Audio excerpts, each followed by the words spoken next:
Okay mga boss, ito po ang ingredients na ating gagamitin. Brown sugar, 600 grams.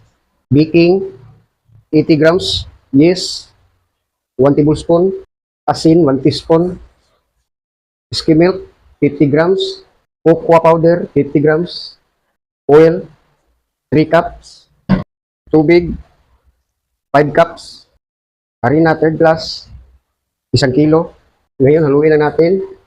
Lagay natin ang ating mantika. Tubig. Hati lang muna, wag muna natin ubusin. Tunawin muna natin ang ating asukal.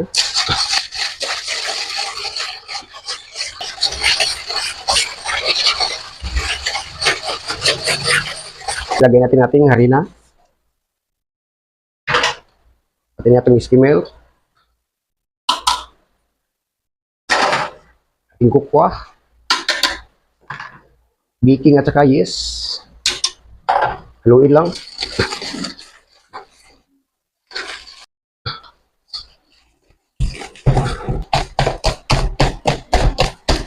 Ngayon, ilagay natin ang ating tubig na natitira.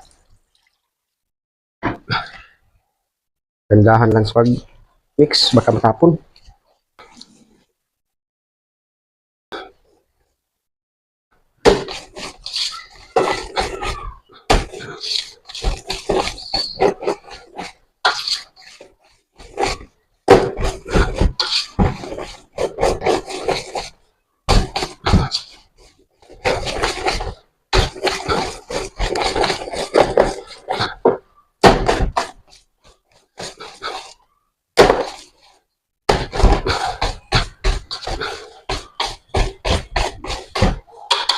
So, ay mga boss, ngayon ilagay natin ito sa ating hulmahan.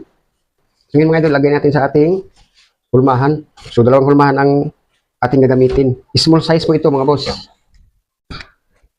Ngayon ay gagamit po tayo ng cup. 1 cup po ito. Kahit anong takalan, basta gamitan natin ng takalan para pantay-pantay sila lahat.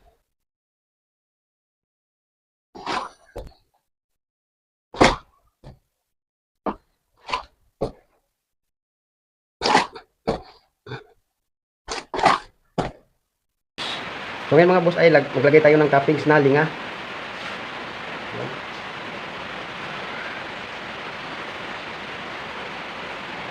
So ngayon isalang na natin.